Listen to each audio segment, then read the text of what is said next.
gente vai orar agora pelos enfermos. Alguém enfermo, vem até aqui à frente. Eu quero ungir você.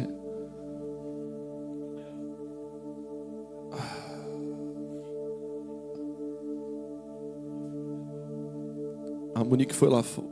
Amor, acho que o óleo da unção está aí. Pega para mim, filho. Que culta. Além dessas pessoas que aqui estão, a gente vai orar pela Jéssica, pelo Vitor. Eu gostaria de pedir uma oração pelo Leuci. O Paulo e a Aline, a Narelli, eles estavam vindo para o culto agora e receberam a notícia de que o tio dela, o Leuci, teve um infarto. Então eles correram para o hospital lá e ele está aguardando uma cirurgia nesse momento. Eu sei que você pediu para sentar, mas me perdoa, fica de pé de novo, por favor.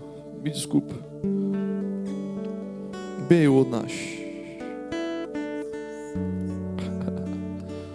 Nós vamos ungir o Daniel e a Monique, mas é porque a Jéssica e o Vitor estão em casa.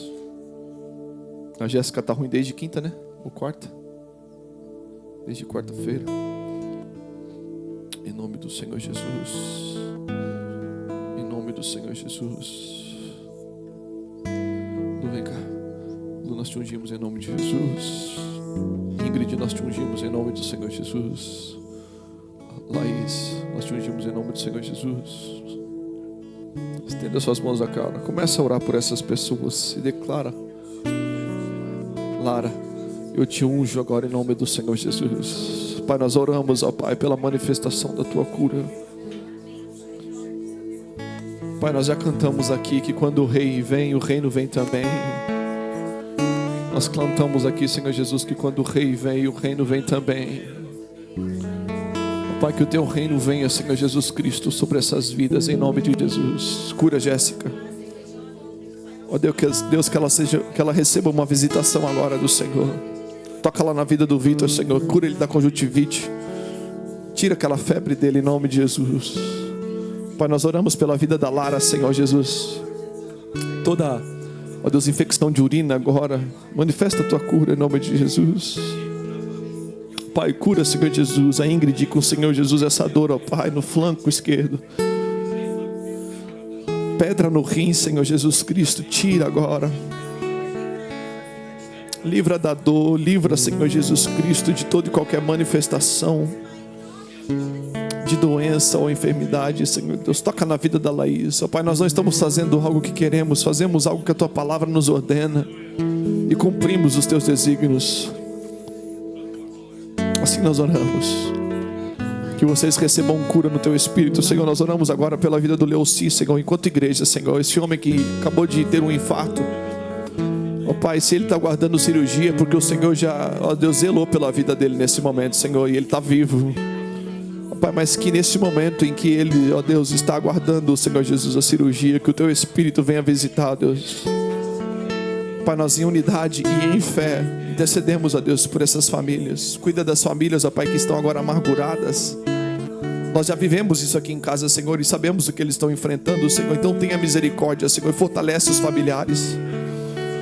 Abra essa vaga lá, Senhor Jesus, na sala cirúrgica e no centro cirúrgico, Pai. Que esse homem entre na cirurgia e ele saia vivo dessa cirurgia. Pai, eu profetizo, Pai, que ele virá aqui à igreja, Senhor Jesus, para contar o testemunho de que o Senhor o encontrou. Nós profetizamos em teu nome, em nome de Jesus. Você pode dizer amém? As crianças já fiquem aqui. Venham cá com as crianças. Você pode se assentar, igreja. Tá bom. Preciso resolver essa tenda essa semana.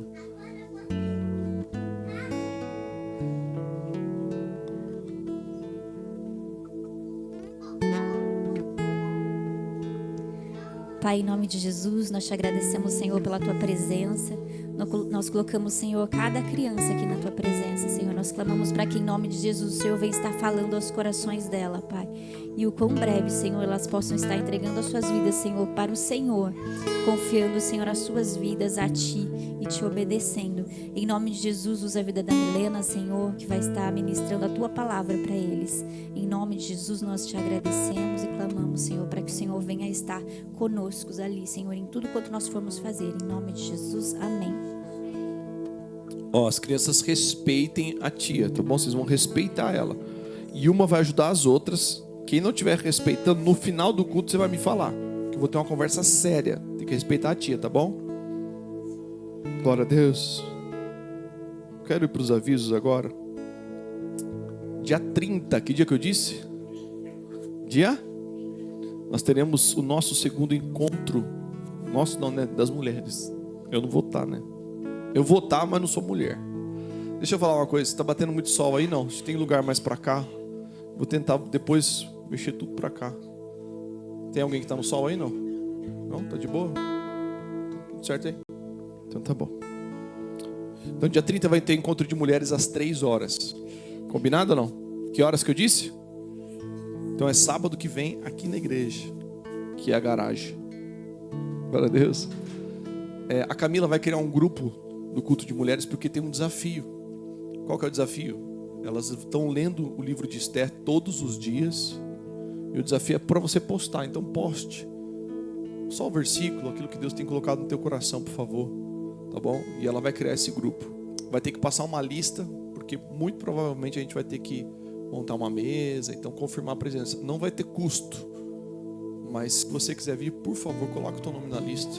Você nos ajuda na organização. A gente não está pedindo teu dinheiro, só peço que você nos ajude nisso. Combinado? Glória a Deus. Quinta-feira nós temos a nossa REC, reunião de ensino e comunhão. Lucian, Deus te abençoe em justa medida, recalcada, sacudida e transbordantemente. Senhor da glória. É do meu pai esse, né? Tá bom. Aquele pó. Posso, mano? Então quinta-feira tem a nossa reunião de ensino e comunhão. 19h30 horas. Quem veio na REC quinta-feira aqui? Quem não veio, perdeu. A gente está fazendo o quê? Nosso estudo, não é verdade? Da hora, o Sermão do Monte. E o que aconteceu? A gente teve o estudo do Sermão do Monte? Porque Deus desceu, não foi não? Meu Deus, Deus desceu, meu. Oi? Eu tô igual o Padre Marcelo. Eu não sei se o céu desceu ou se a igreja subiu. Meus amigos, o que foi aquilo quinta-feira? Então, quinta-feira, se tudo permanecer como está, a gente retoma o Sermão do Monte. Mas foi uma benção. 2 avisos importantíssimos.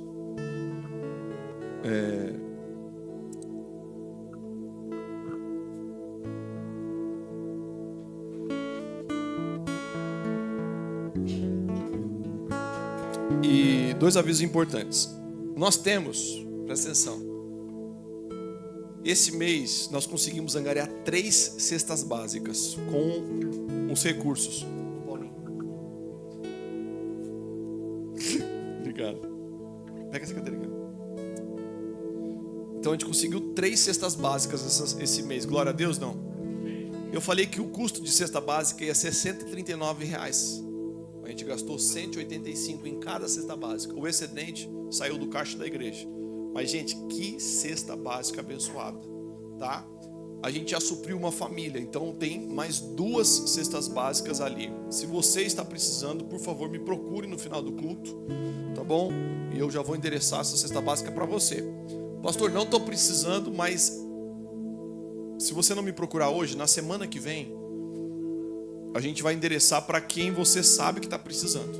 Então vamos supor, pastor, eu não estou precisando, mas eu conheço alguém que está precisando. Meu tio, minha família e tal.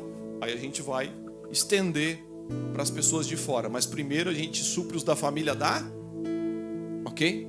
Combinado? Glória a Deus. E agora, antes da gente ir para o dízimo, eu preciso dizer uma coisa. Os dias da garagem estão com os seus dias contados.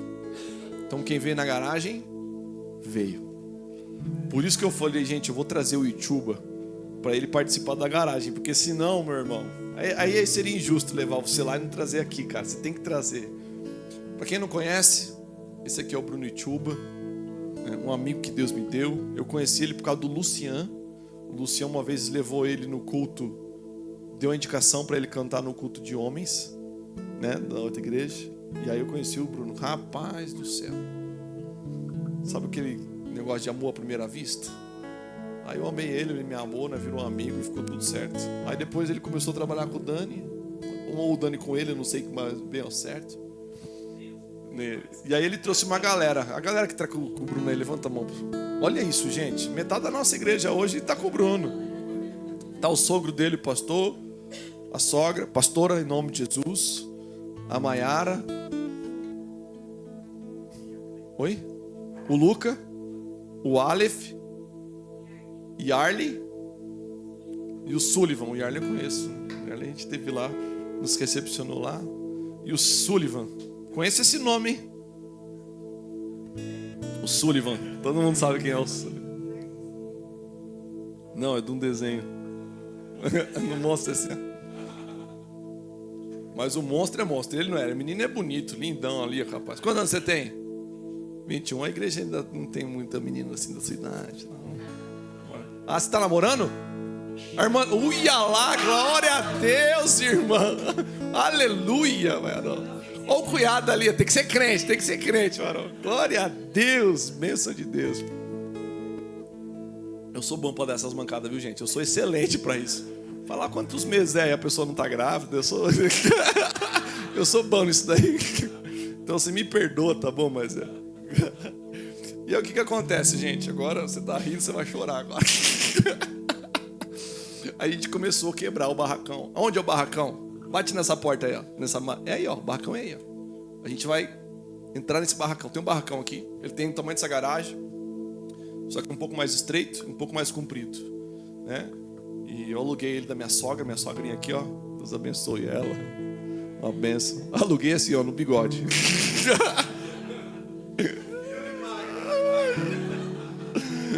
A mesma coisa com a casa que eu tô morando. Glória a Deus. E ela tem cedido a casa e tem sido uma benção, né? Nossa, glória a Deus pela vida da minha sogra, né, gente? Essa garagem aqui é dela, né? A gente pega a garagem dela fazer o culto, porque já não cabe mais lá, gente. E aí o que aconteceu? A gente ontem lá começou a quebrar e era só para passar os conduítes, né? Aí a parede começou a cair. Então, sempre um custinho um pouquinho maior, né? Então a gente achou que ia gastar um tantinho, né? Nessa primeira fase o nosso custo ia ser, nos meus cálculos. Você lembra quando a gente foi reformar o Kids? Quanto que eu falei que ia ser? 1.000? Nós gastamos quanto? 3.500 para fazer o Kids. Eu falei, vamos gastar uns 4 aqui para essa primeira parte. Mas, gente, vai gastar um pouco mais. Então, eu preciso que você se envolva em oração com a gente, tá? O pessoal tá falando aí já, pastor, vamos vender pizza, vamos fazer essas coisas. Mas eu vou orar para saber se a gente vai vender coisa. Eu vou orar.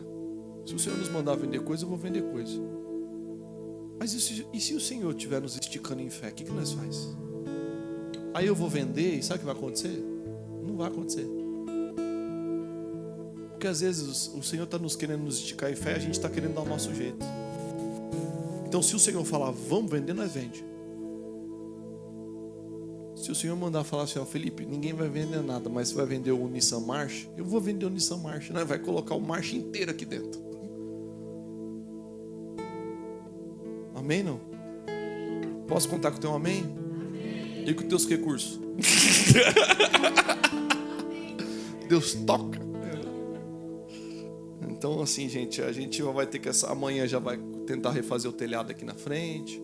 Já quebrar mais umas portinhas amanhã, uma janelinha, né? E foi muito bem. Eu queria agradecer demais o Vitor, o pai do Vitor e o Paulinho. Meu Deus, o menino, cara, os 3 ontem. O Matheus veio também, né? Mas você quebrou alguma coisa, Matheus? Não, o Matheus, ele foi importante comigo. A gente foi lá comprar o cimento, a gente foi comprar as coisas pro churrasco de hoje. O Matheus viu outra coisa. Limpou tudo, marmita pros meninos. Você pegou do seu dinheiro ou você assinou lá? Tá bom, então eu vou te pagar depois. Gente, eu não vou deixar vocês entrar agora lá porque vai sujar a casa, mas depois se vocês quiserem lá, vocês vão ver como é que está lá o estado, tá bom? Vamos dizimar e ofertar na casa do Senhor. Abre tua Bíblia em Gênesis 12.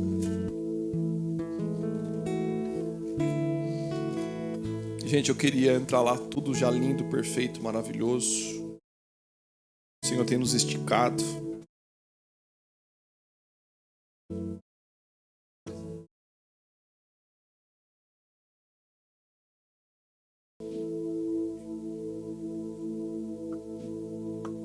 Quem achou Gênesis 12, diga amém.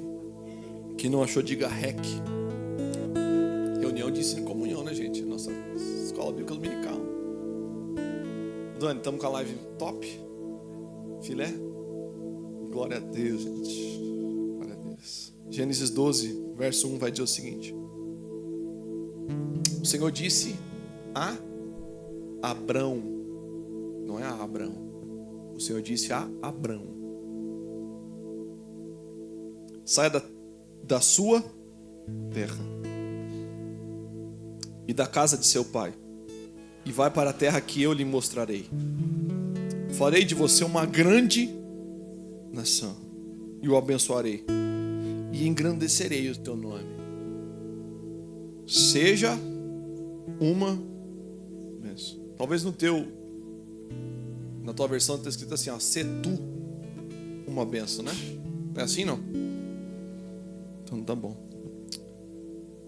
Essa semana, querido, o meu coração tá queimando esse texto. Tá calor ali, né? Lá.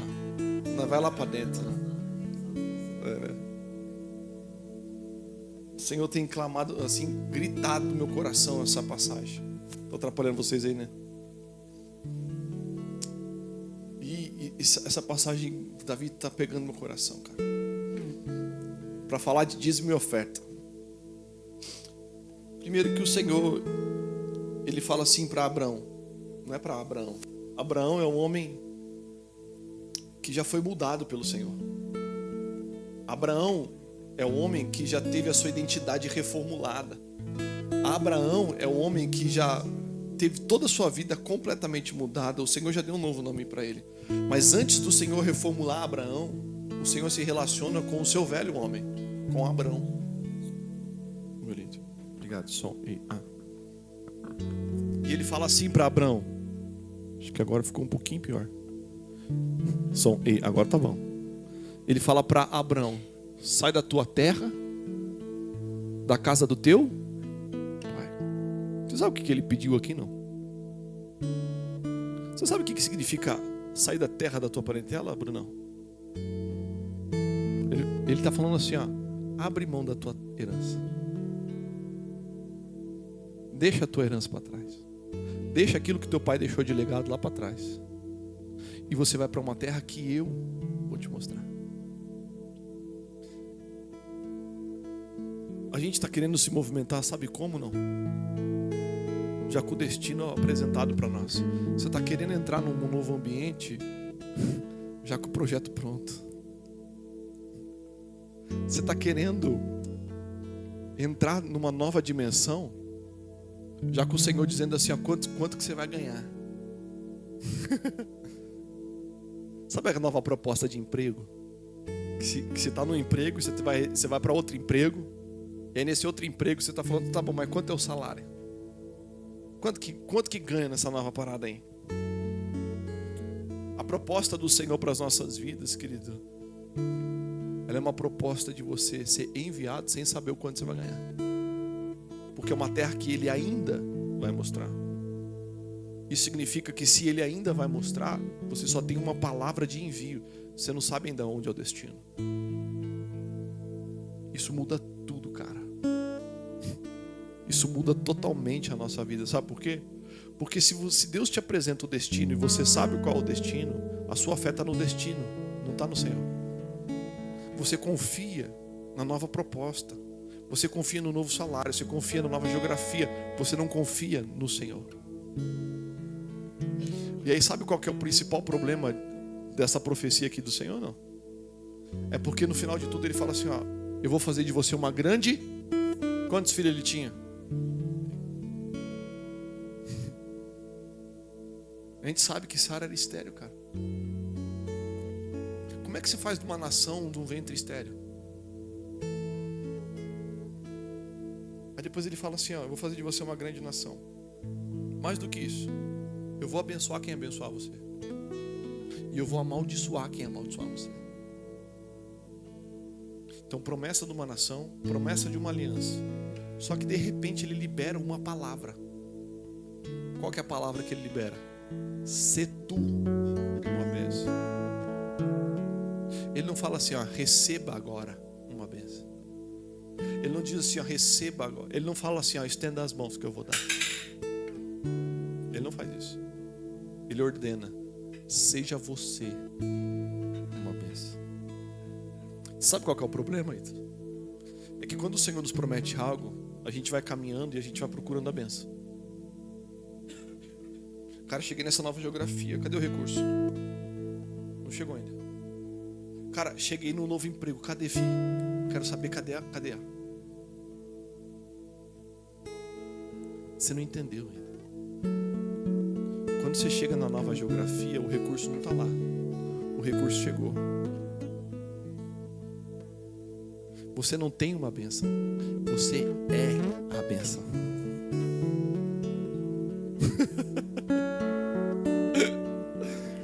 Seja você uma bênção. Cara, Deus deu uma terra árida para Abrão. Abrão pisa, ela vira próspera. Porque ele é uma bênção. Israel é desértico, cara. É a terra que Deus prometeu a Abrão. O que você extrai do deserto? Areia?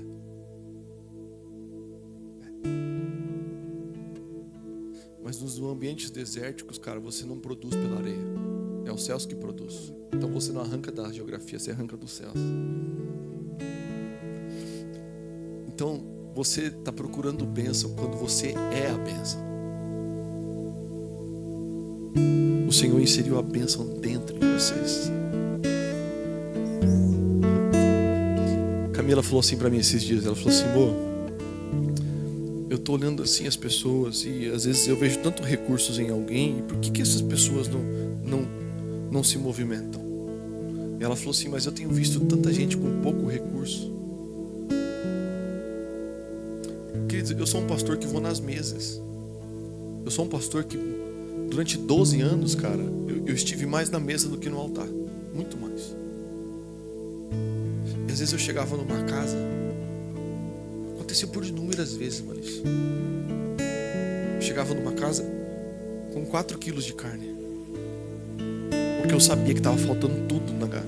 Não tinha. Por Deus do céu, eu tomava a autoridade, assim, eu era inconveniente. Eu abria a geladeira. Tinha água dentro da geladeira. Eu chegava com 4 quilos de carne. Aí a pessoa colocava no congelador. Aí a filha de 20 anos de idade falou assim, pai, a gente pode separar, eu ouvi isso, a gente pode separar 1 quilo de carne para a menina lá da minha escola? Porque ela não tem nada. A família dela não tem nada.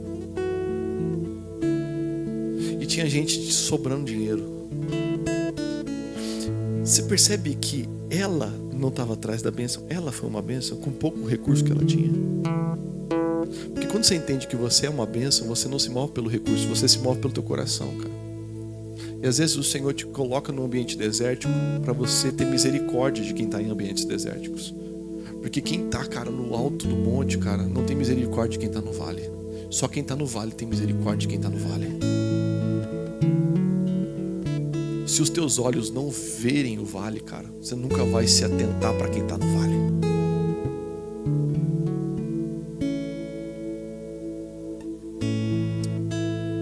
O jejum, querido, é uma disciplina espiritual.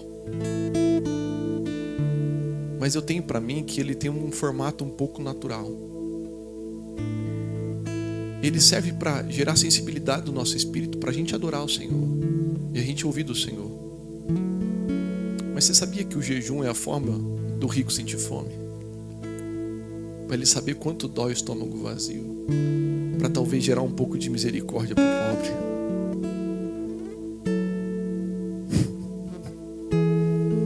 Chacoalha a gente, não chacoalha? Porque você está esperando ter quando o Senhor te chamou para ser. Não estou pedindo teu recurso. Estou pedindo para você mudar a tua mentalidade, de você entender que você é uma bênção. Que Deus te chamou para ser, não para ter. Abraão, cara, passou muita dificuldade na vida dele, sabia disso?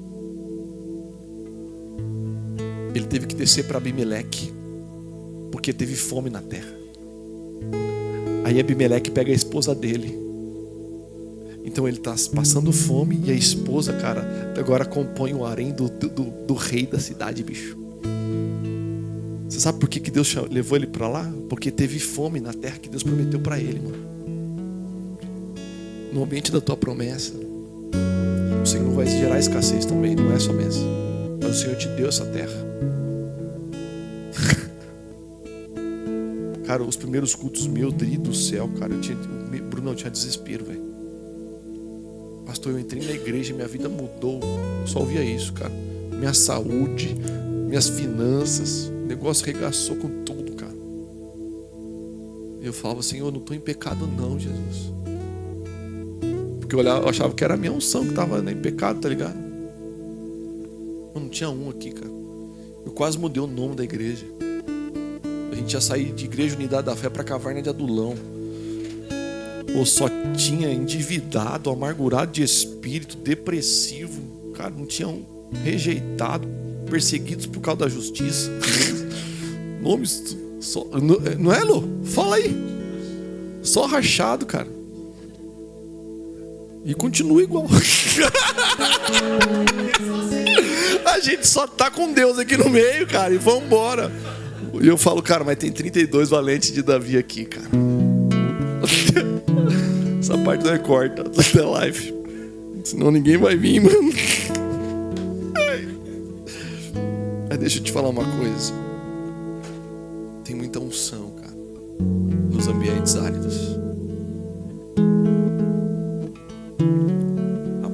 Abrão descia.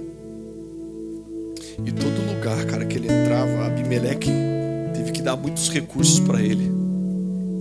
Abraão, ele abriu mão da maior herança dele para ser pobre no reino. Abraão, cara, não ficou rico no reino, ele ficou pobre. Aí Deus leva ele para Abimeleque. E aí o inimigo, cara, dá riqueza para ele. Ele desce ao Egito. Acontece a mesma coisa 2 vezes, cara, com Abimeleque no Egito.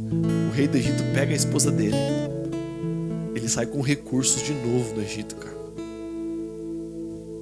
Então você está achando que você está no lugar errado, que você está entrando em lugares errados. É o Senhor te expelindo para um lugar, cara, que Ele falou assim, cara, eu vou te dar a minha herança, mas ela vem de lugares diferentes, ela não vem do teu pai não. Porque você é uma bênção, você não tem ela. Podemos dizimar e ofertar na casa do Senhor?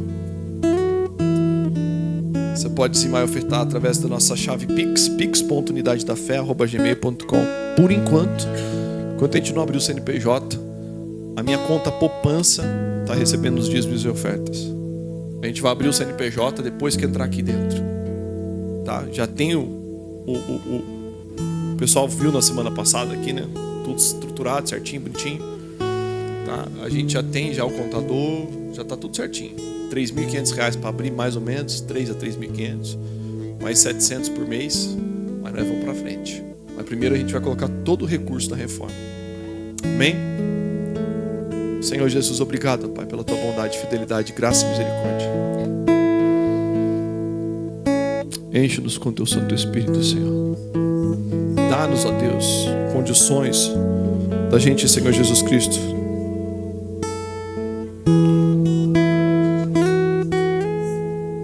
administrar aquilo que é do Senhor, Pai.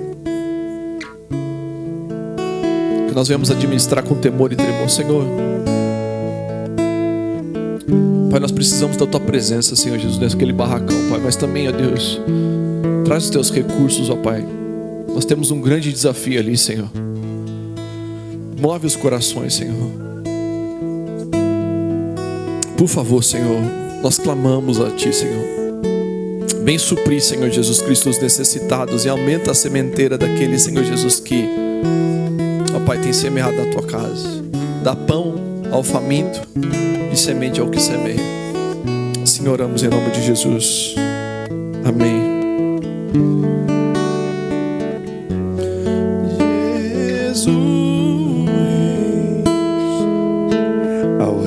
Dos reis consagro tudo o que sou, de gratos louvores transbordam o meu coração.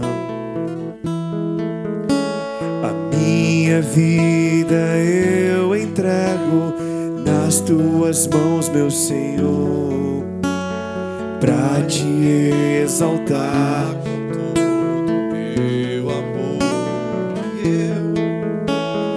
Eu te louvarei conforme a tua justiça e cantarei louvores, pois tu és altíssimo, e celebrarei a ti, ó Deus.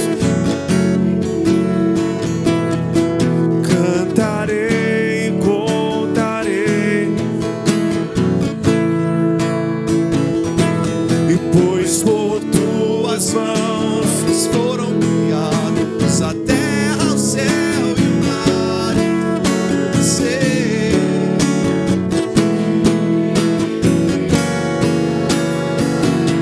E toda a terra celebra-te com cânticos de júbilo, pois tu és o Deus Criador. E toda a terra celebra-te com cânticos de júbilo, pois tu és o Deus Criador, pois tu és o Deus Criador.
Senhor,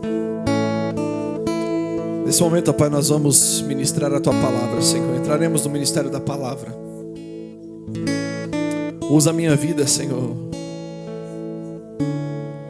Tem misericórdia, Senhor, e me auxilia a pregar o Teu evangelho, Senhor. Eu preciso, Senhor Jesus Cristo, do Teu Espírito sobre mim. Guia-nos, Espírito Santo. Guia-nos, Espírito Santo. Abra os corações agora para receber a porção das Tuas sagradas Escrituras. E conduza-nos como o noivo conduz a noiva numa valsa. Conduza-nos agora, Senhor. Eu sinto a Tua presença, Espírito Santo. Que nós venhamos, Senhor Jesus Cristo, receber da porção dos céus. Em nome de Jesus.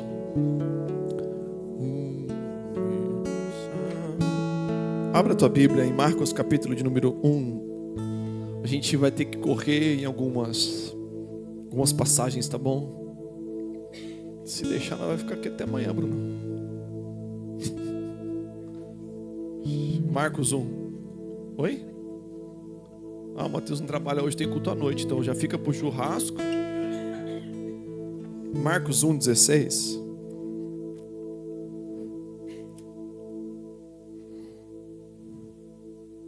achou, diga amém.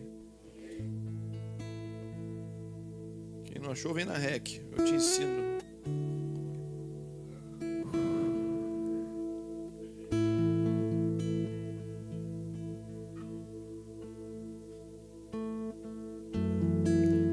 Obrigado, Lu. Marcos 1,16. A gente depois vai ler João 1,42 e depois João 21, tá bom? Numa vez só, depois eu explico.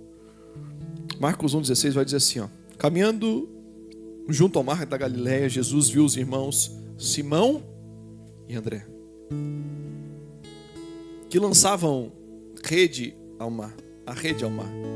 Porque eles eram, então diga comigo, Simão e André eram pescadores. Porque depois que Jesus entrou na tua vida,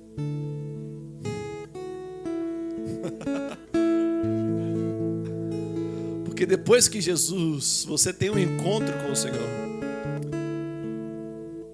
o dia que Jesus está andando no mar da Galileia, cara, e se você estiver no mar da Galileia, você era aquilo que você fez a tua vida inteira. Jesus lhes disse: venham comigo, e eu farei com que sejam pescadores. Você cabe numa rede, querido? Não cabe, né? Mas na rede de Jesus você coube. Você foi pescado por Ele. Então eles deixaram imediatamente a rede e o seguiram. Pouco mais adiante, Jesus viu Tiago, filho de Zebedeu, e João, seu irmão, que estavam no barco consertando as redes, e logo os chamou. E eles seguiram Jesus, deixando o seu pai Zebedeu no barco com os empregados. Deixa eu te falar, aqui você tem os 4 primeiros discípulos de Jesus. Você percebeu que os 4 primeiros discípulos de Jesus, eles tinham a mesma tarefa? O trabalho deles era o mesmo? Quais eram os trabalhos dele? Pescadores. Eles tinham um barco, cara. Há quem diga que eles eram empresários do ramo da pesca. Eu concordo com isso. Não posso dizer que eles eram ricos, mas eles eram empresários do ramo da pesca, porque eles tinham um barco, o barco era deles, eles não trabalhavam para outro barco. O mar era de Deus. Você pega o recurso daquilo que Deus te deu, mas você vai administrar ele. Mas veja só, no verso 16, ele vai dizer: caminhando junto ao mar da Galileia, Jesus viu os irmãos. Quais eram os nomes dos irmãos? Simão e André, que lançavam a rede porque eram pescadores. Então presta atenção aqui. Você, antes disso, quero que você abra em João capítulo de número 1, verso 42. Rapidinho.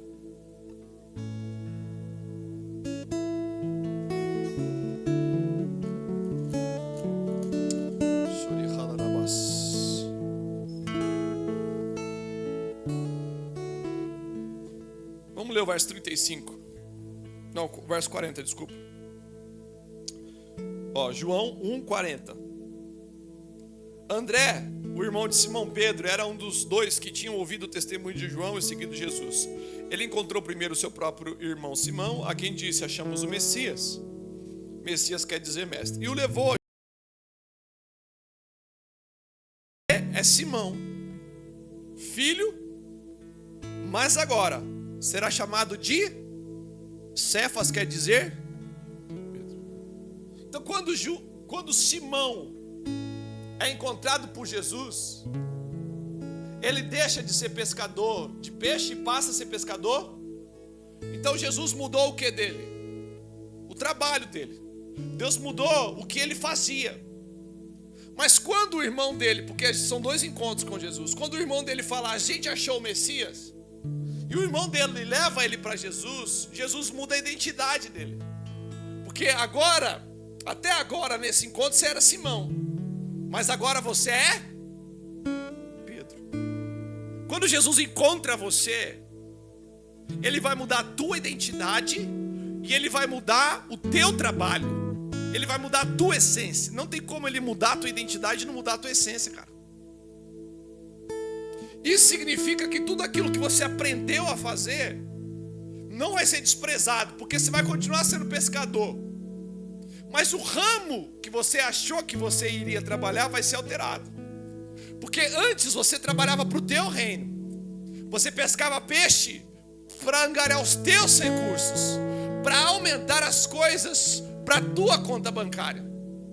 Mas depois que você é encontrado pelo Senhor, Ele muda a tua identidade.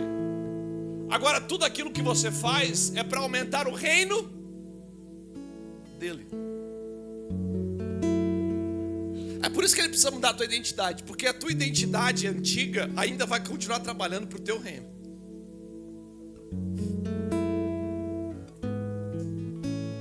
Há 2 semanas atrás nós estávamos aqui, Deus me deu uma mensagem, como é que ela chamava? Uma casa apostólica. Uma casa apostólica, e eu utilizo aquele texto, se não me engano, Isaías 44, que ele fala sobre Deus fazendo Jacó e Israel no ventre da mãe dele. E ele fala, eu te formei, Jacó, no teu ventre. Por quê? Porque uma casa apostólica é uma casa de envio, ela é formada no ventre, identidade. Na semana passada nós falamos sobre uma casa profética.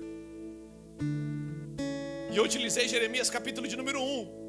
E aí Deus fala para Jeremias, eu formei você no ventre da tua mãe. Porque tanto o profeta quanto o apóstolo, eles são gerados no ventre.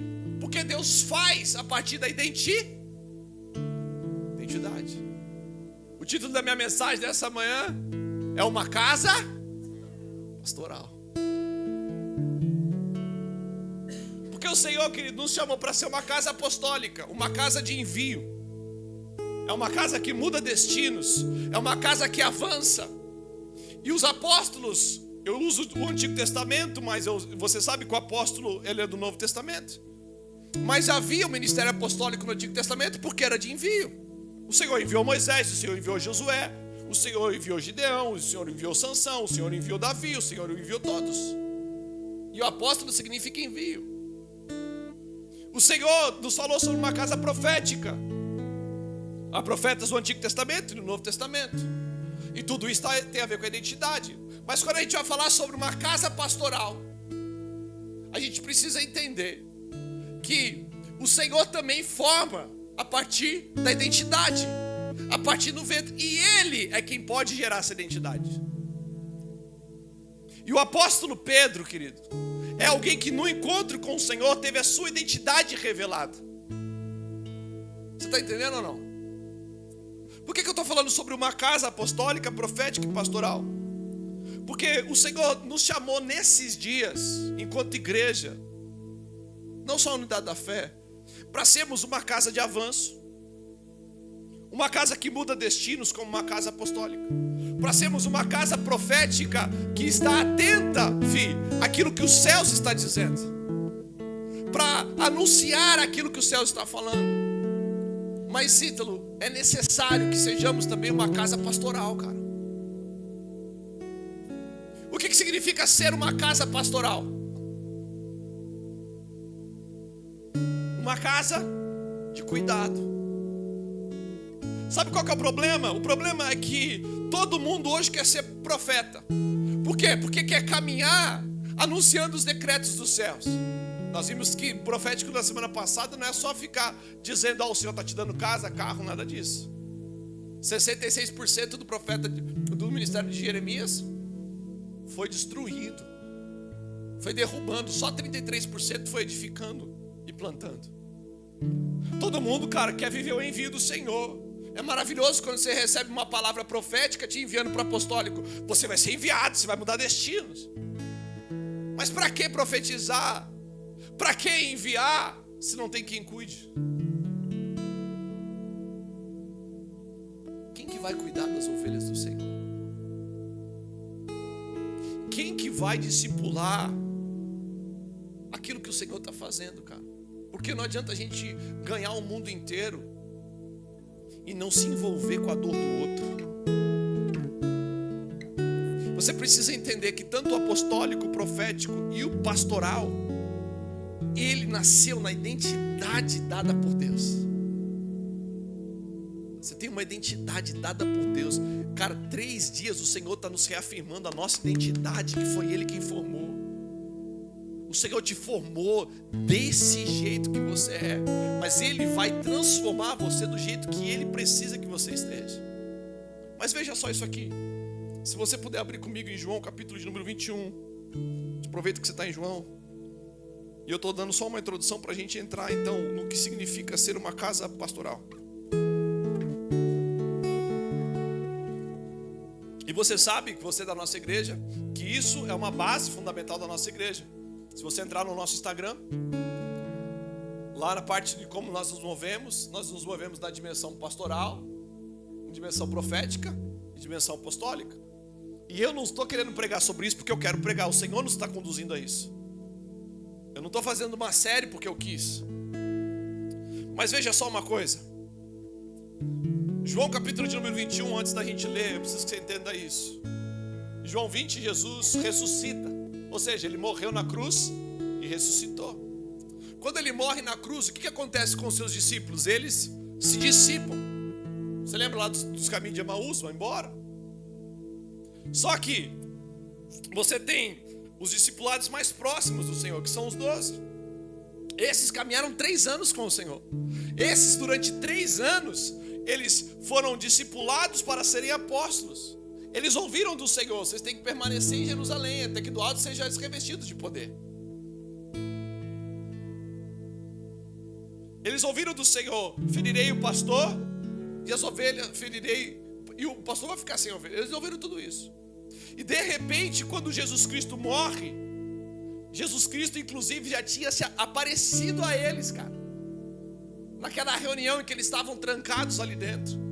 Maria já tinha dito para ele. Pedro, você lembra de Pedro? Pedro tinha saído correndo, cara, e entrado dentro do túmulo e pegado o lenço de Jesus. Em João 20 acontece isso. Mas olha o que acontece em João 21. Verso 1: depois disso, Jesus se manifestou outra vez aos outros discípulos, junto ao mar de Tiberíades. Onde que eles estavam? É um mar diferente? É, porque o primeiro estava junto ao mar da Galileia. Agora ele está no Tiberíades. Mas é um mar, cara. É a mesma água salgada, tem a mesma onda, também tem peixe. Então, depois da morte e da ressurreição de Cristo, Ele encontra os discípulos no mesmo ambiente em que Ele chamou os discípulos. Diga comigo, é o mesmo ambiente do chamado.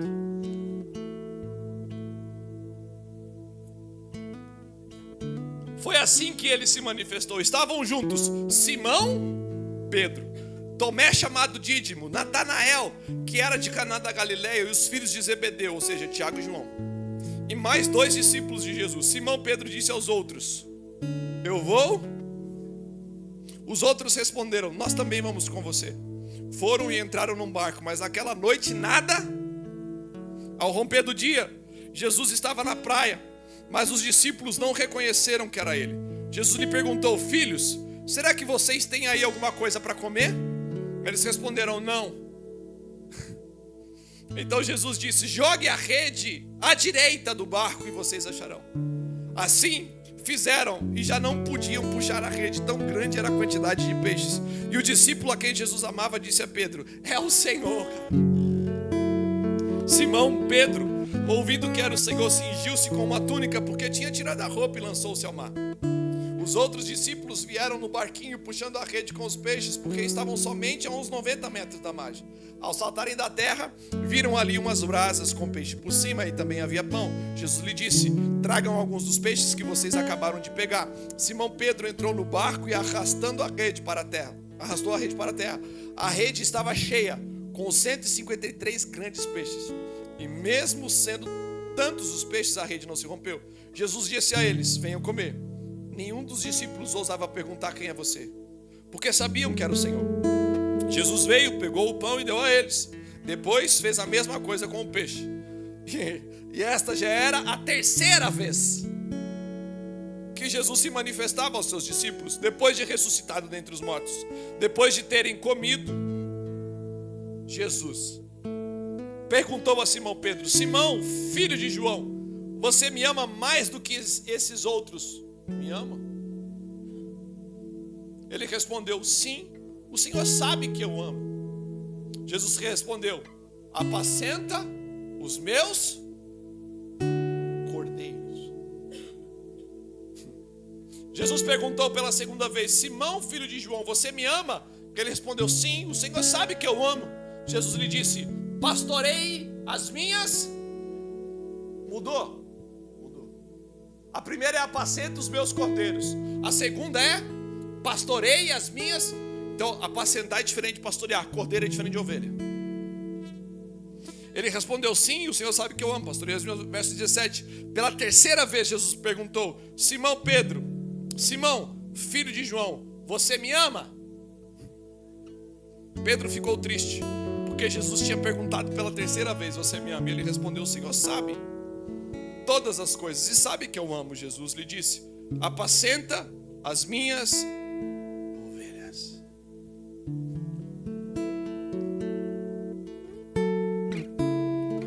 Você sabe que Jesus levanta Pedro como o primeiro líder da igreja, não é não? Você se lembra lá quando ele fala: olha, tu és Pedro, sobre esta pedra, ou seja, eu vou edificar a minha igreja, eu te darei as chaves do reino dos céus, aquilo que você ligar na terra vai ser ligado nos céus, aquilo que você ligar nos céus vai ser ligado na terra. Ou seja, ele entrega-lo ao Senhor.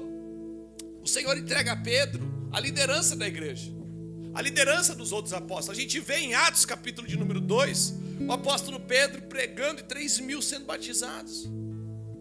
A gente vê ele manifestando o reino em Atos primeiro concílio de Jerusalém. A gente vê uma grande liderança dada por Deus a Pedro. E Pedro, cara, é aquele que antes era Simão, mas ele tem o nome alterado por Jesus como Pedro, ou seja, a mudança da identidade. Isso significa que ele sabe que ele foi chamado, mas diante de um problema que é a morte de Jesus, o que ele faz? Ele treme diante de uma inconstância, de um problema, porque ele achou que Jesus iria fazer de uma maneira e Jesus fez de outra maneira. Mas ele era um líder, e quando ele treme, quando ele não sabe o que fazer, o que ele faz? Eu vou voltar a pescar. Se você vê no texto, os discípulos falam: nós vamos com você, porque a liderança estava nele. Deixa eu te dizer uma coisa, cara. Uma casa pastoral não é uma casa isenta de crises. Uma casa pastoral não é uma casa isenta de problemas. Uma casa pastoral é uma casa que muitas vezes vai ter que lidar com a ausência de Jesus da forma que você espera. Jesus chamou você para um ministério, mas você vai ter que lidar às vezes com uma aparente ausência dele naquilo que ele te chamou para fazer, cara. A pergunta é: como você vai lidar com essa aparente ausência do Senhor? Você tem que entender que as pessoas, elas vão seguir Jesus, mas olhando para você. Pedro, cara, ele era um líder. As pessoas seguiam Jesus, mas olhavam ele, esperavam algo dele. Então, quando ele volta para um ambiente que Deus o tirou, que Jesus o tirou, as pessoas voltam com ele. E ele volta a pescar. Só que o Senhor Jesus Cristo já tinha mudado a essência dele. O Senhor Jesus já tinha falado para ele: Felipe, cara, você vai deixar de ser um pescador de peixes para ser um pescador de homens. Então o Senhor está mudando a sua essência, mas você está querendo voltar para aquele lugar que o Senhor já te tirou. E dentro desse encontro, sabe o que o Senhor vai fazer? Vai deixar você trabalhar a noite inteira sem você progredir em nada, porque eles pescaram a noite inteira, mas não tiveram nada. E quando o Senhor Jesus aparecer para você, você tem que entender que ele vai aparecer diferente, porque a voz era de Jesus, mas a aparência não era. Lance a rede ao lado direito. Cara, diz a palavra que ninguém ousou perguntar se era o Senhor. Eles lançaram a rede mesmo sem saber se era o Senhor. E aí eles pegaram, aí falaram, cara, só pode ser. Aí João fala, cara, só pode ser o Senhor. Porque a gente pescou nesse mar a noite inteira. De manhã eu estou voltando para casa. De manhã eu já estou frustrado de não ter progredido. De manhã eu estou frustrado de não ter andado. De manhã eu já não aguento mais. Mas eu vou ter que fazer de novo. Mas existe uma paradinha aqui. A rede tem que ser lançada do lado direito. Quando você anda com Cristo, você sabe que por vezes Ele vai falar assim, ó, a minha destra te sustenta. Vocês vão ver o Senhor à destra de Deus Pai. Então quem se relaciona com o ensino sabe o valor da destra de Deus, cara. E quando Ele manda você falar uma coisa, vai ter só um sinalzinho pequenininho que vai fazer você se movimentar mesmo sem você ver e enxergar. Eles se movimentam assim e eles escolhem isso. Quando eles voltam com 153 grandes peixes, o Senhor já tinha peixe preparado. Então o problema não era a ausência de peixe, porque Jesus já estava com peixe preparado. E Deus dá peixe para ele e dá pão para ele. Aí vem uma conversa muito importante, que é onde começa o negócio mesmo. Pedro identifica que é Jesus. Você sabe o que Jesus fala para Pedro? Pedro, tu me amas? É isso que Jesus fala, não? Não. Jesus fala assim, ó, Simão, tu me amas?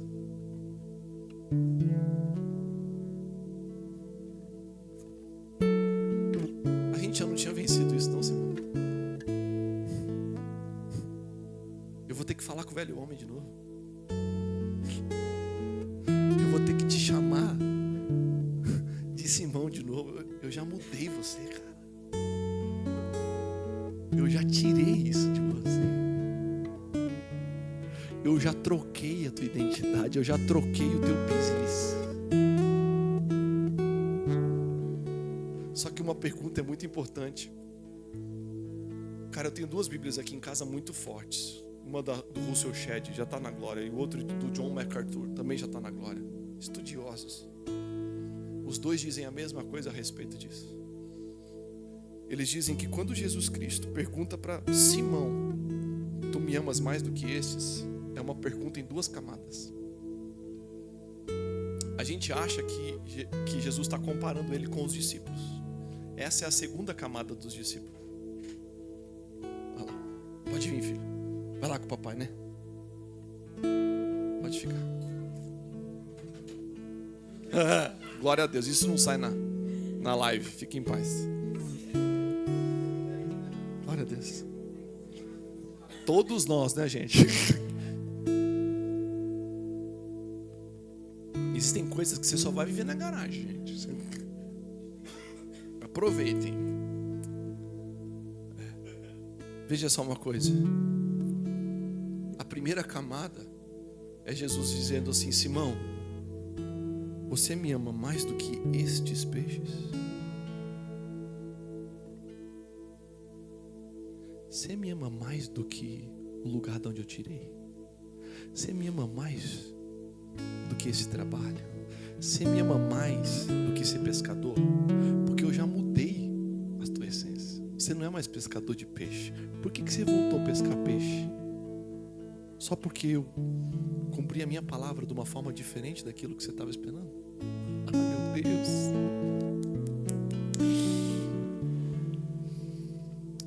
Sabe o que ele responde? Claro, Senhor. O Senhor sabe que eu amo. Ele fala, então se você me ama, pastoreie. Não. Apacenta os meus cordeiros. Aí ele fala, Pedro, tu me amas?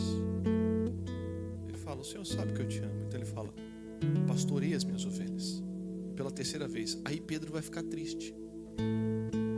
Porque o Senhor perguntou a 3ª vez. Você acha que Pedro fica triste porque ele perguntou a 3ª vez? É isso mesmo que você acha? O problema é que a gente não lê as escrituras da forma correta.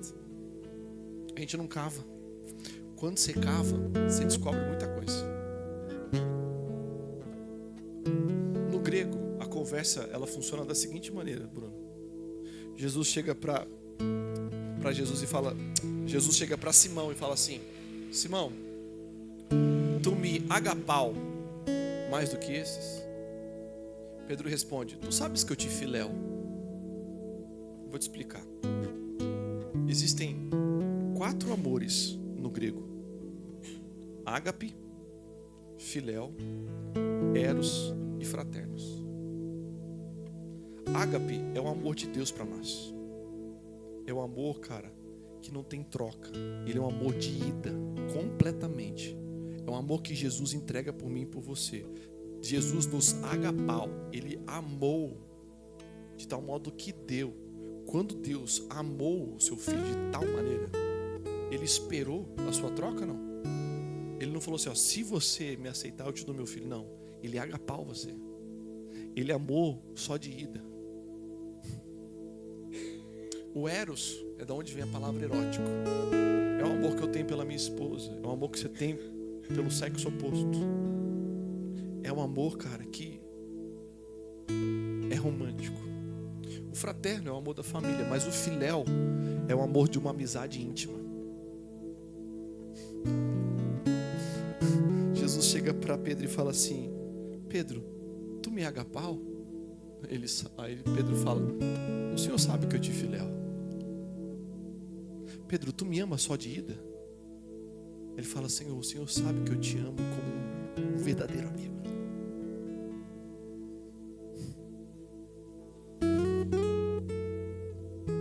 Aí ele fala: apacenta os meus cordeiros. Uma casa pastoral, cara, precisa viver o amor ágape. Você precisa amar o Senhor só de ida, cara. Você precisa amar o Senhor não por aquilo que Ele te dá. Você precisa amar o Senhor por aquilo que Ele já te deu, não por aquilo que Ele vai dar. E se o Senhor decidir tirar a mão de você, você continua a agapar o Senhor? Tem gente, cara, que se o Senhor tirar a mão, nem filéu vai amar mais, nem como amigo vai amar mais. Não quer mais ser amiguinho de Jesus porque Deus tirou a mão. Você sabe por que Jó é diferente? Porque quando Deus tirou a mão, Ele continuou a agapar ao Senhor. És uma louca mulher, o bem que vem de Deus você quer, mas o mal você não quer. Deus tirou tudo de Jó e ele continuou a agapar ao Senhor. Uma casa pastoral, cara, precisa se relacionar com o Senhor por aquilo que Ele é.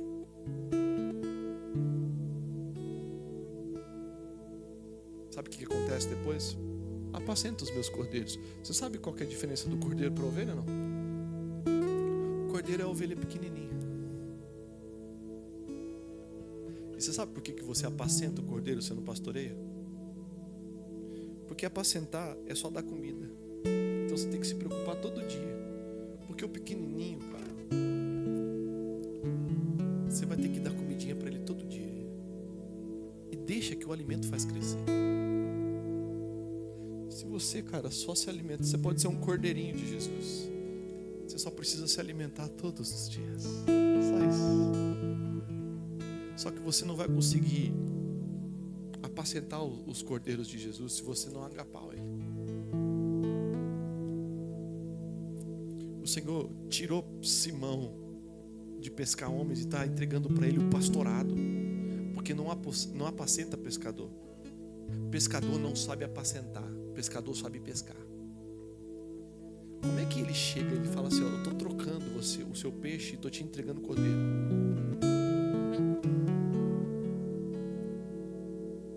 Você já viu Pedro criando peixe? Porque peixe você pega e você come. Mas cordeiro, meu amigo, ovelha, meu amigo, é bucha, irmão. Tem que dar comida, tem que limpar o casco, tem que cortar a unha, tem que cortar a lã, tem que derramar o azeite na cabeça. Porque se você não derramar o azeite, chegou, glória a Deus, 2 quilos mais leve.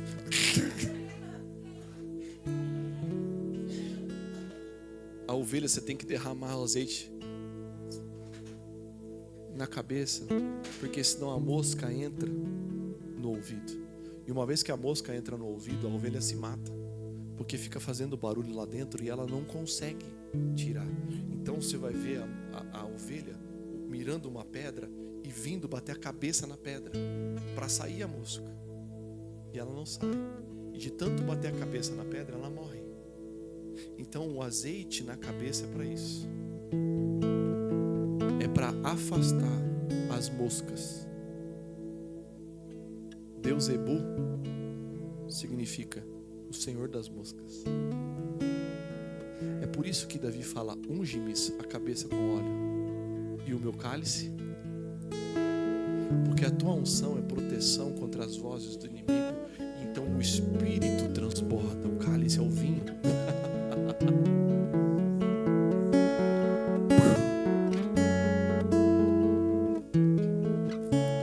Deixa Deus trocar, cara, tirar o peixe da tua mão e dar trabalho para você. Porque uma casa pastoral é uma casa que vai suar. Vai suar, bicho. Aí ele fala: Pedro, tu me ágape? Ele fala: tu sabes que eu te filéu, Senhor? Ele fala: pastorei as minhas ovelhas. Deixa eu te falar, o cordeirinho você vai ter que me amar para cuidar, mas a ovelha criada você vai ter que me amar. É amor ágape também. Aí ela vai dar mais bucha para você. Aí na terceira Jesus fala assim: Pedro, tu me filéu? Aí ele fica triste. Ele fala: tu sabes que eu te filéu. Você sabe por que ele fica triste? Porque Deus reconheceu que Pedro não consegue entregar o nível de amor que Deus quer. Muda o jogo. Mas Pedro não consegue entregar porque Pedro está com medo. Não é porque Pedro não ama. Por que Pedro não consegue entregar? Porque Pedro falou assim: eu estou contigo até a morte. Jesus falou: ainda hoje você me nega 3 vezes.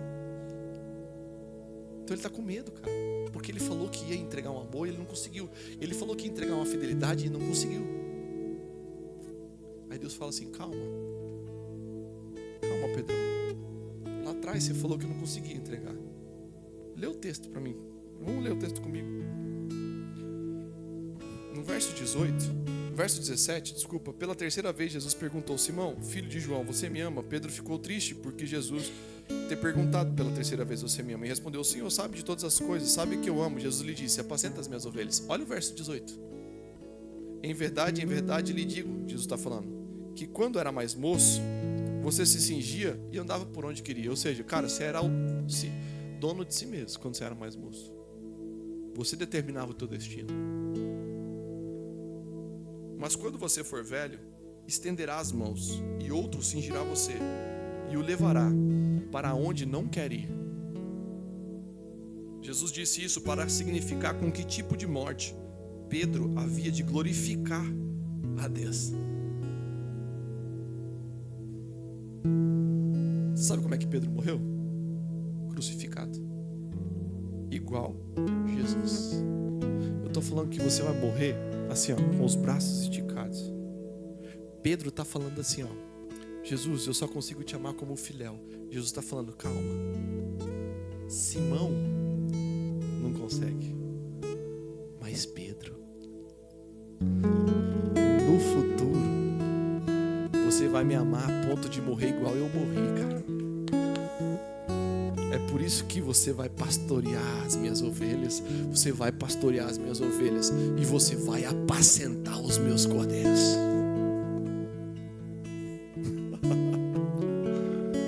Você está achando que você não tem um amor ainda nesse nível para entregar ao Senhor? O Senhor está falando: eu conheço o teu futuro. Você vai me amar no mesmo nível. Eu vou inserir em você o meu espírito. Mas por favor, pastoreia as minhas ovelhas. Por favor, apacenta os meus cordeiros. As ovelhas não são suas, elas são as minhas. Os cordeiros não são seus, eles são meus. Mas eu levanto você para pastorear. Mas não pastoreia sendo Simão. Deixa eu te falar uma coisa: pastoreia sendo Pedro. Entrega-se a sua vida a mim, porque esse pastoreio vai custar a tua vida. Esse nível de cuidado vai custar a tua vida e vai te conduzir ao mesmo ambiente que eu morri. Vai te conduzir ao mesmo mesmo nível de entrega que eu tive, mas pastorei as minhas ovelhas. Você pode abrir aí em Zacarias, capítulo de número 11, cara.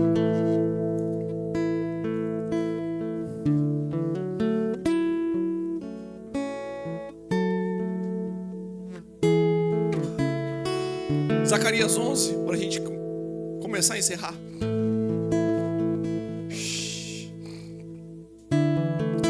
Eu quero mostrar para você o que é o ministério pastoral, cara. Eu quero te mostrar por que você precisa ter um amor ágape para pastorear, gente. Porque nos nossos dias, o ministério pastoral está corrompido, cara. O ministério pastoral, ele foi substituído por um ministério que tem nome de pastor, mas não é pastor. O ministério dos nossos dias, o pastor é o cara que chega atrasado no culto e vai embora. Acaba o culto, cara, e ele já vai para uma mesa de janta, enquanto tem uma fila para orar, e ele não vai orar, porque ele precisa jantar, cara. O ministério pastoral nos dias de hoje é um ministério que quer que alguém carregue a bolsa dele, mano. Mas ele mesmo não quer, sabe, tá lá para cuidar ele não tem cheiro de ovelha. Ele tem cheiro de dinheiro.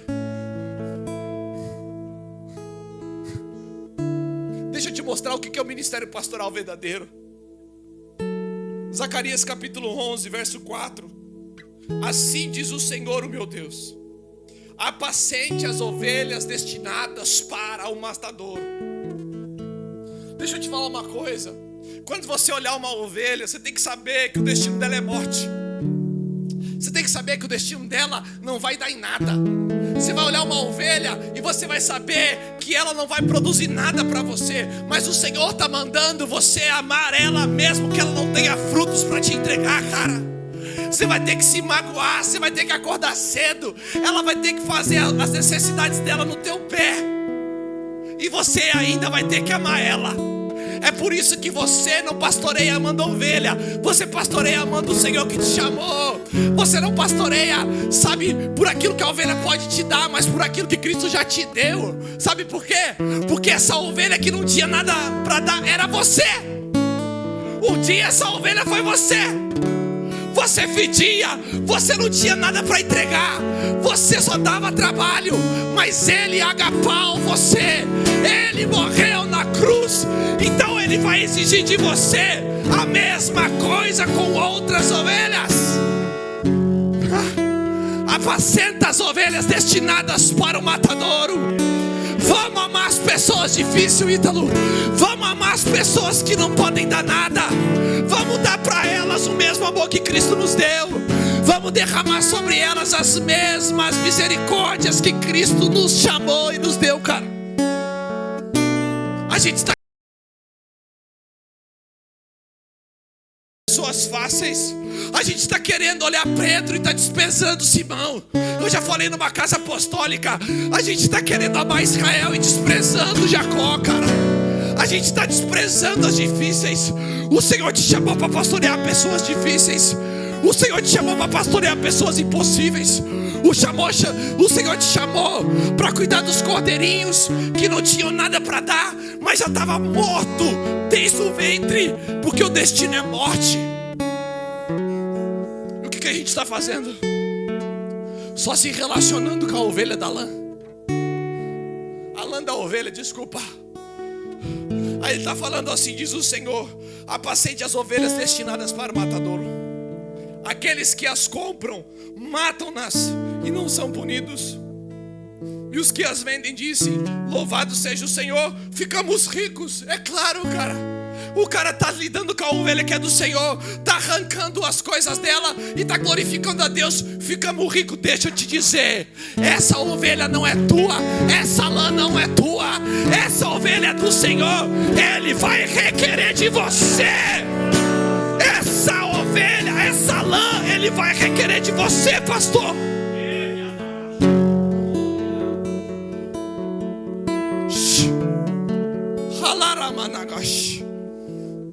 Certamente, verso 6. E os pastores dizem: ficamos ricos. E os pastores das ovelhas não se compadecem delas. Olha o que Deus está falando, cara. pastor não está tendo misericórdia da ovelha.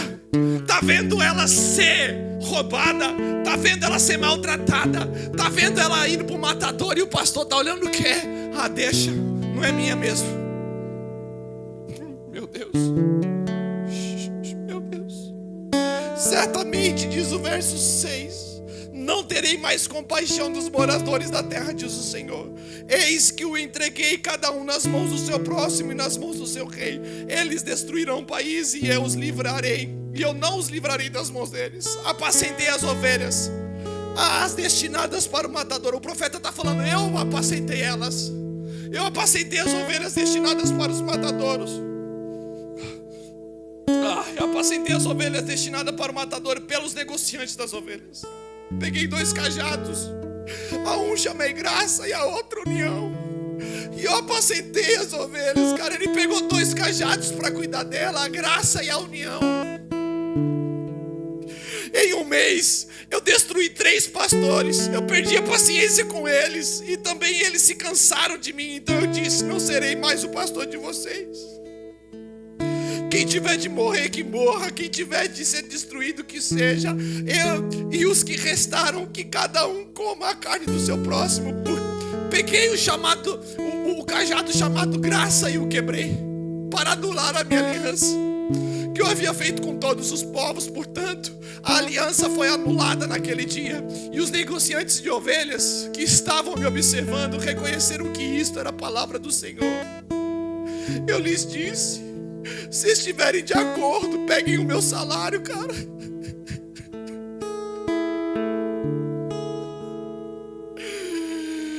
Se não, deixem por isso mesmo.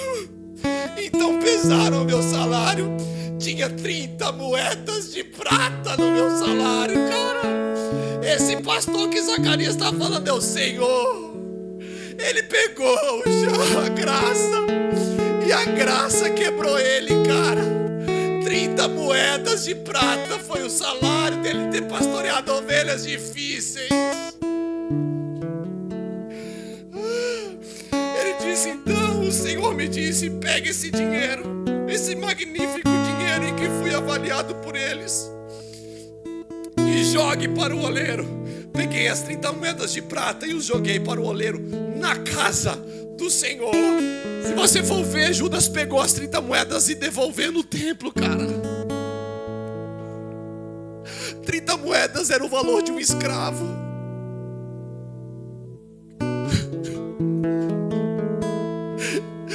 Venderam o pastor das ovelhas como um escravo, cara.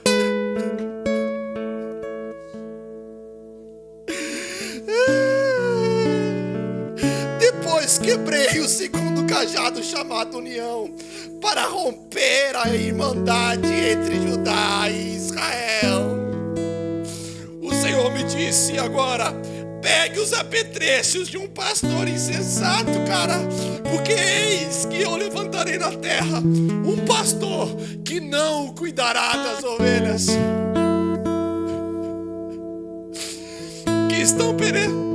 Porque eu levantarei na terra um pastor que não cuidará das ovelhas que estão perecendo, não buscará a desgarrada, não curará a que foi ferida, nem apacentará a sã, mas comerá a carne das ovelhas gordas e arrancará até os cascos delas. Verso 17. Ai do pastor inútil que abandona o rebanho, a espada cairá sobre o seu braço, e sobre o olho direito o braço ficará completamente seco, e o olho direito totalmente seco. Senhor,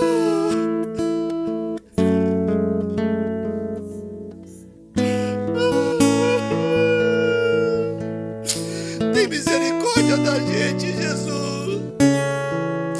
Ó Pai, não nos tenha como pastores inúteis, Senhor. Senhor, levanta uma geração pastoral que vai atrás da desgarrada, que sara a ferida, Senhor, que alimenta, Senhor, a faminta, e que cura, Pai, aquela que está doente, Senhor.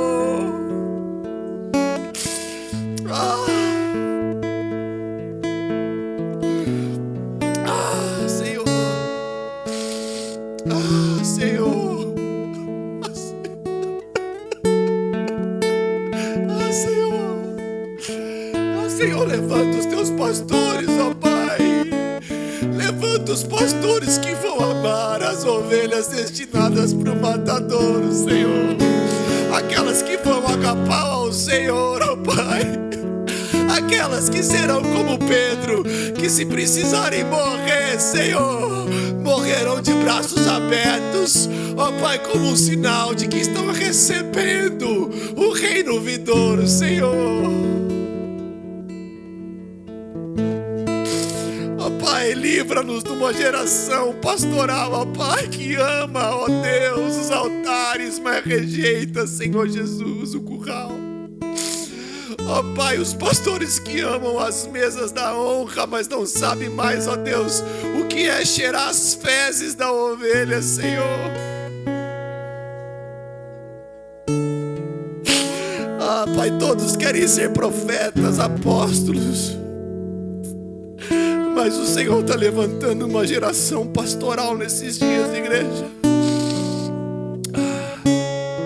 O Senhor está levantando uma geração pastoral nesses dias de igreja. Esses dias o Senhor está descentralizando o poder, tirando as luzes do altar e colocando pastores que não sabem falar, pastores que cantam mal, mas que estão se relacionando com as ovelhas por amor. Ah, meu Deus, eu sinto um fogo no coração de pessoas querendo cuidar de outras, mesmo que não tenham capacidade. É o coração do escravo que foi vendido e o dinheiro foi depositado na casa do oleiro. Ah, deixa eu te falar, os apetrechos dos pastores inúteis. O pastor inútil, ele tem a capacidade do pastor, ele tem equipamento do pastor, mas ele é inútil porque ele se relaciona com a van da ovelha.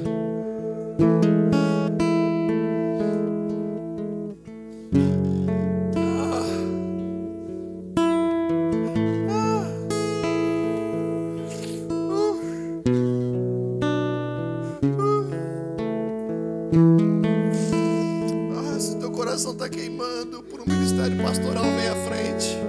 Deixa eu orar com você. Se o Senhor está te chamando para ser pastor, não, deixa eu te dizer, não para ter o título de pastor. O Senhor está levantando pastores que não têm título, porque tem muito título que hoje é inútil. Vem cá, cara, só vamos orar juntos.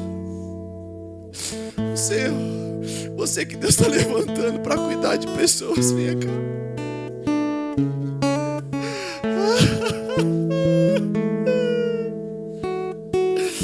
Deus vai levantar homens e mulheres que vão cuidar uns dos outros. Uma geração pastoral.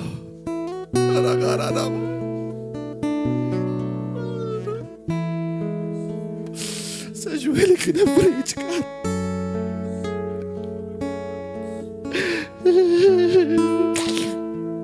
Ai, deixa eu te dizer uma coisa. Eu preciso dizer isso.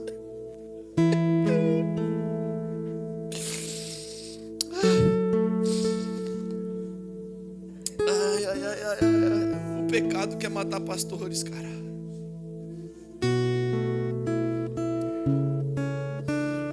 Os apóstolos morreram, os profetas morreram, mas eles morreram depois. Diz as Sagradas Escrituras que Caim era agricultor e Abel era pastor de ovelhas. Diz as Sagradas Escrituras que o Senhor se agradou de Abel e não se agradou de Caim. Diz as Sagradas Escrituras que o Senhor se agradou da oferta de Abel e não da de Caim. Então Caim mata Abel. Caim representa o primeiro Adão, cara. O primeiro Adão, você sabe o que ele era? Agricultor, porque o Senhor o deu o jardim do Éden para ele cultivar. Mas o segundo Adão, ele era pastor, era Jesus. Caim mata Abel, cara. O primeiro Adão matou Jesus. O agricultor mata o pastor. Não são só as ovelhas que são destinadas para os matadores, cara. Os pastores vão com as suas ovelhas. É por isso que Ele abre o caminho. Ai, o Senhor está derramando uma unção sobre esses corações de amar pessoas difíceis. É uma unção de amar pessoas impossíveis. É uma unção de amar pessoas difíceis. Senhor Jesus, limpa a mente da ganância. Limpa, Senhor Jesus, para que eles não se relacionem com a lã da ovelha, Senhor. Para que eles se relacionem com a ovelha, Senhor. Aradagasto que gai. Entrega a fé, entrega mesmo, filho. Entrega mesmo, filho. Eregarabas.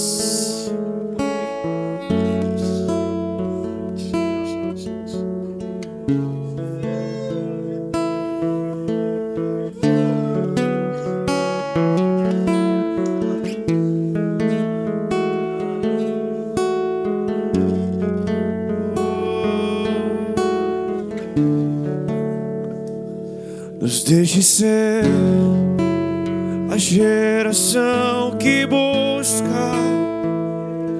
a tua glória mais que a própria vida. Nos deixe ser a geração que busca a tua glória mais que a própria vida. Sem ti não irei, sem ti não irei. Não nos deixe sair da tua presença. Sem ti não irei, sem ti não irei. Não nos deixe sair da tua presença.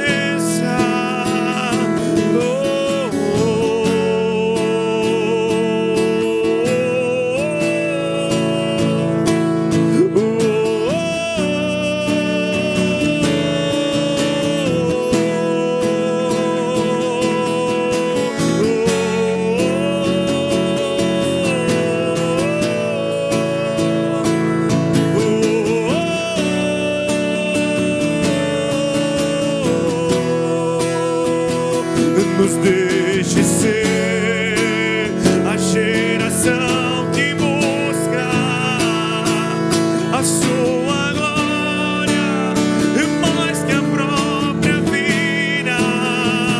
Nos deixe ser a geração que busca a sua glória mais que a própria vida. Nos deixe ser a geração que busca a sua glória mais que a própria vida.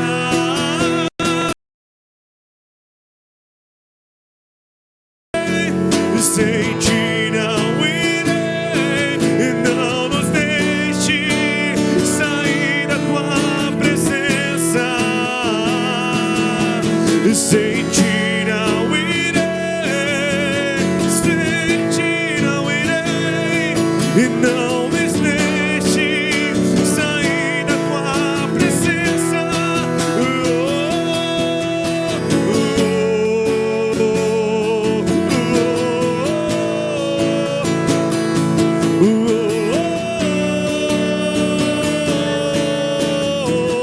Sim, Deus, sim, Deus.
alegria